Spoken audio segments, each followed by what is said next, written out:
Hello everyone and welcome to my build video for the Tank-Spank Remastered. If you have not seen the original Tank-Spank, I definitely suggest you watch it. This is one of the sexiest ganks in all of history. It's so smooth, so clean. I'll show you an example of it in the new build anyway.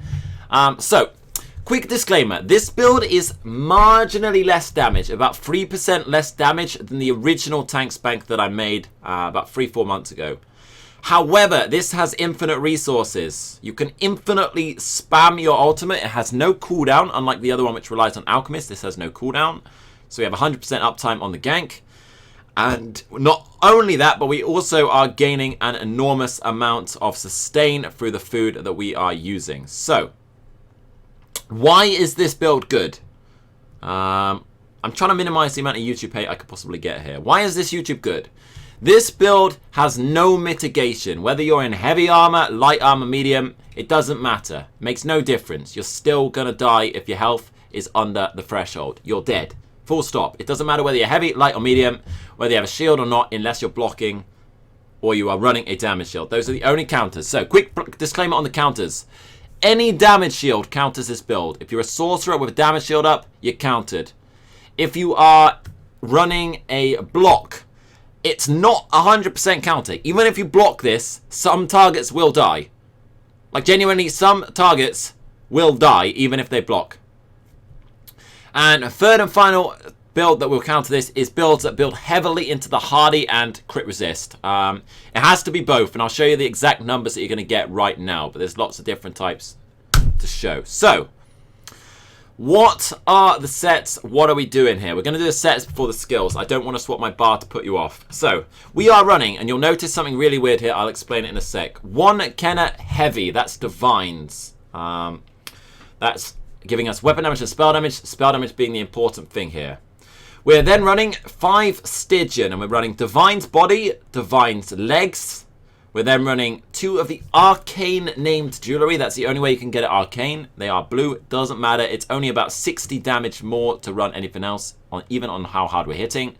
And then we're running a Stygian two-hander and a Stygian resto staff. Now, the trait on that two-hander makes nearly no difference whatsoever. Pretty much none. So don't be bothered about getting a fancy one. I'm pretty sure there's a name drop. You could run that in charge. You could run it in training. You could run it in sharp, precise defending. Theoretically speaking, if you got in a real fight, infused or defending would be a tiny bit better. Do I care enough? Not really. It doesn't make much difference at all. It's a gank, so really that makes no difference at all to you. Yeah, just go for it. Then we're using the resto staff. That's defending. I would definitely advise defending on that one. That kind of does matter, but the two-hander barely matters at all. The rest we only fall back to if we're having problems. Both of those are enchanted with weapon damage. It doesn't really matter. You're never going to proc that enchant really, so I just bung it on. It doesn't matter too much. Just make sure that your two-hander doesn't have any enchant that does damage. If your two-hander does damage, it's not good news for you. So don't run a two-hander that does damage. For example, flame, poison, reduce health, anything like that. It can't do damage. I'll explain why in a sec. We're then running 5 Necropotents. So Necropotents here and then 4 Divines on the armor. It doesn't matter whether you run Kenna on the shoulders. This is the best possible setup resistance-wise. You get a heavy helmet of your monster set. It's more resistance than the shoulders. You've got to run one of it. And then we're a medium on the body and the legs just because it's more than legs. You'll notice I am only 4 light. It doesn't matter. 5 light armor gives you increased penetration and increased crit chance. Again, I will explain why those two do not matter in a sec. So don't be worried that you have 4 light, 2 medium, 1 heavy. Doesn't matter. It doesn't affect your damage at all. No change whatsoever. Everything is divines. It is a gank build after all, and all of our enchants are obviously spell damage. That's how you want it. And obviously all jewelry is arcane. Our Mundus is then the shadow. That's going to increase our damage tremendously. It's going to give us 18% more damage from stealth. That's a huge amount of damage extra. You've got to run the shadow. I've compared the mage and the Achanak. They don't compare to this. Our food is then the Ghastly Eyeball. We can get Magical Recovery and Max Magicka from this. The Max Magicka good for our damage. The Magical Recovery helps us be able to sustain the gank. So it works out very, very well.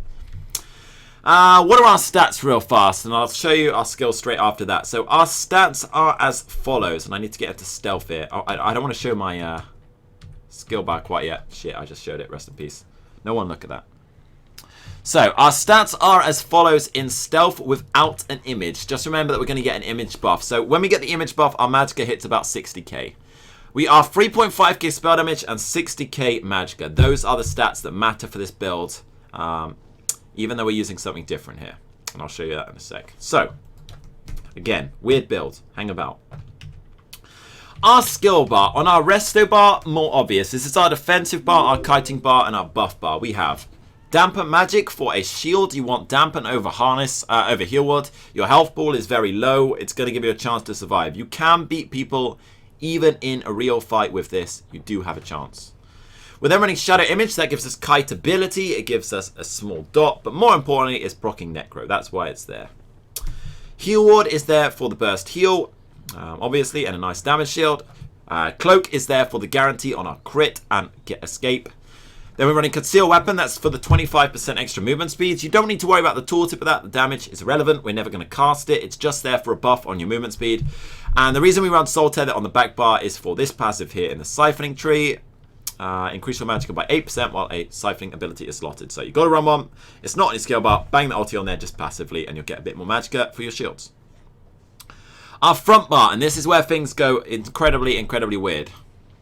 We are running Siphoning attacks. That's for sustain and a Siphoning skill. Very important. Siphoning skill, 8% max magicka. We're then running Merciless. That gives us Minor Brutality. Not Minor Brutality. Minor Berserk, sorry. 8% more damage. And more importantly, procs this passive here. Increase your critical damage done by 10% with an Assassination skill slotted. So you need that one. And then we are running Volcanic Rune, Entropy, which I can actually morph. You want the morph that gives you max health since it's balancing out with your shadow skills. Just like that. And then you want Inner Light. Those three skills are all there to buff your magicka. Inner Light is also there for your actual real one-shot. Where is your one-shot from? And some people will be like, that doesn't make sense. The two-handed ultimate. This is Onslaught. So Onslaught is the Tank-Spank ability. It is the Tank-Spank ability. The single most important ability. The only ability that can possibly make a Tank-Spank. Why? Because it ignores resistances. If you can get this to hit hard, it doesn't matter what target you hit, they will die. I have some really good clips for this, so before I explain what you're doing and show some damage and explain the build itself, I will, I'm just going to inform you, I will upload those clips very, very soon. I'm going to edit some together. I just need to get a few more still, so hang about on that. Our stats on our health, by the way, quickly show those. In PvP are going to be a decent bit more on this. We're about 18k health, give or take, so it's pretty low. Doesn't matter, and 11k stam, again, doesn't matter. The only thing that matter are your spell damage, recovery, and magicka. So, let's show this real fast. We're going to tooltip the damage. So, we're going to show 3 different types of damage. The first one is our absolute max potential. Our first max potential is with a target that has 0 points in Hardy in the champion point tree, 0 points in crit resistance in CP, and 0 impem. And then we have to make sure that we're hitting stealthed and fully buffed. If we do that, this is the damage that you're going to put out. So we put our image up. After our berserk, we pop our pot. We go cloak. Make sure that we're properly stealthed. Then we go cloak, mage light, and onslaught. And that's going to do a total of 34406. You can't hit higher than that unless you're proccing an enchant. So 34406 is your maximum onslaught with this build. Like I said, it's a bit less than stamina, but it's infinite sustain. So, next we're going to do is without stealth. So this is going to be the same setup on him. He's still 0 points in Hardy, 0 crit resist. If I tell him to. But this time we're going to do it without stealth. So again, I'm going to start in stealth. Make sure I get it. I might be bugged here. Duels can be a little dodgy sometimes, so don't really use duels as a fair comparison. I'm just going to have to reset here. Open world, you don't have this problem. I don't know why. Duels can be a bit unreliable getting into stealth. It's kind of weird. I don't really know.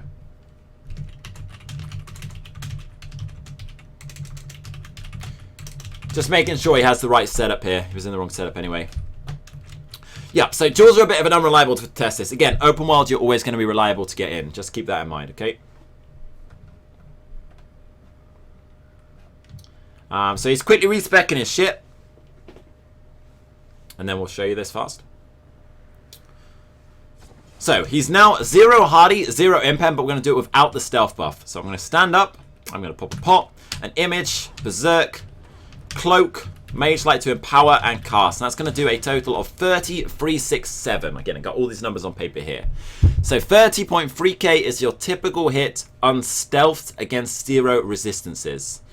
Now for your very minimum. So your minimum damage, realistically, you're not going to try hit people out of stealth, by the way. If you're doing unstealthed, you're wasting gank potential. So always make sure you're hitting stealth. Don't obviously take it unstealthed. So now he's going to go for the very minimum. Just for the people who in my last video were like, "Oh, Blobs, it doesn't hit that hard. It only hits about 6k like." Well, if you're hitting 6k, you fucked up your buffs, okay? This is the minimum you can hit. The only things that mitigate this damage are your crit resist and hardy. Again, damage shield, different story. If they're running a damage shield, you can't crit. You're wasting so much of the build. So just make sure you're not hitting people without a damage shield. Okay. So this is with him in full resist. We're going to put an image up again. Our first buff, recloak to make sure we get it in. And we'll keep stealth. Pop a pot. Minor berserk. Cloak. Empower and cast, and that's our minimum, 20.4k. We cannot physically hit less than 20.4k. If you've hit less than that, there are 2 possibilities. 1, you fucked up a buff. 2, they have Radiant Mage Light on their bar. That's another big counter to this. Radiant Mage Light, obviously a problem, but that negates pretty much every gank in the game, so just forget about Radiant Mage Light targets, basically. It's pure RNG. So let me quickly explain to you how this build works. The 2-hand ultimate is ignoring mitigation. That means that any points in light armor 5-piece are a waste of time. We're already ignoring mitigation, so spell pen doesn't matter. And we're already a guaranteed crit because of cloak. 5-piece doesn't matter. Why do we go for this over Alchemist? So Alchemist has about 500 more damage. When I show the numbers, I'm not going to bother doing that. But with Alchemist, you get about 500 more total damage on the setup in the best possible piecing. However, it's only got 33% uptime, so that makes the gank less reliable. We can also go with 2 Kenner here, 5 Stygian. So heavy, light Kenner, 5 Stygian, medium. 3 willpower, and then shit here. So a Nern Sword and a light, any resto at all there, sorry. What that will do is it will give you quite a bit more damage, about 1.2k, but obviously you have to do 2 light attacks. It's too obvious. So the best rotation is what I'm going to show you right now and explain. This is your full rotation in detail.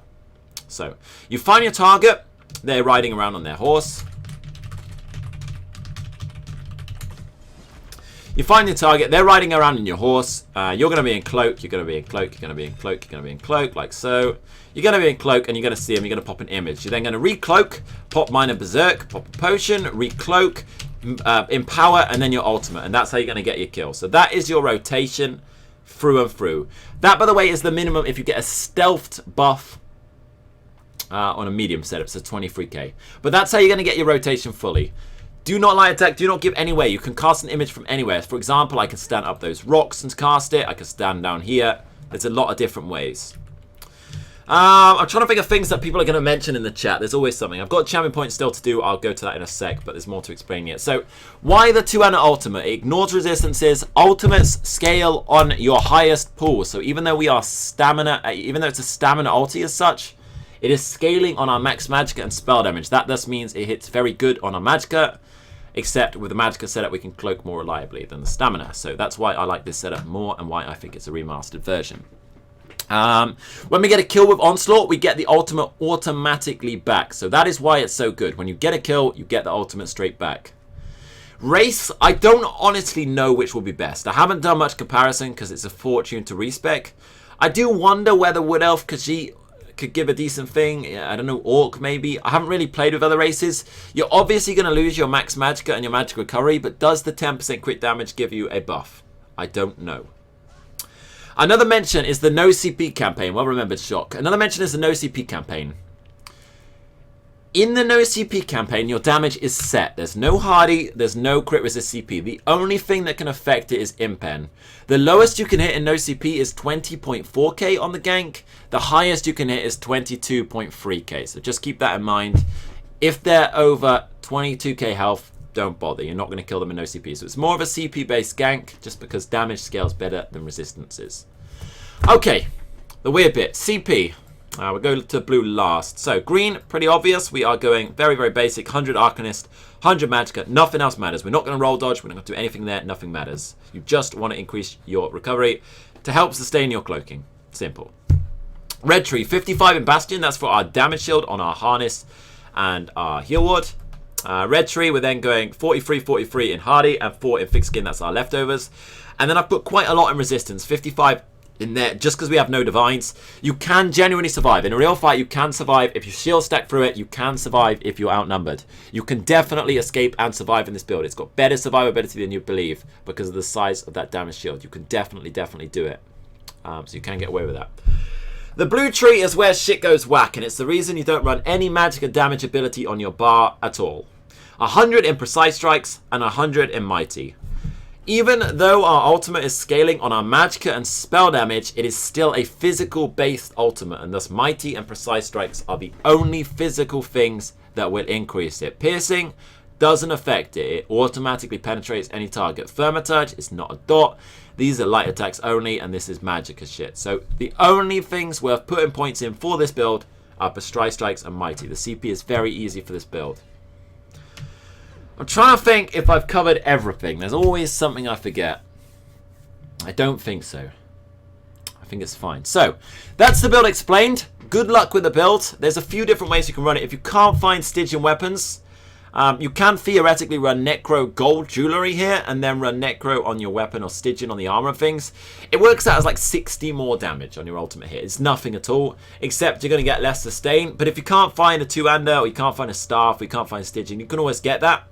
Another thing to mention is the Stygian jewelry, arcane. You farm that in Cold Arbor. It's Wailing Moor. It's somewhere up here. There it is there. That's where you can get that. It's one of the bosses there.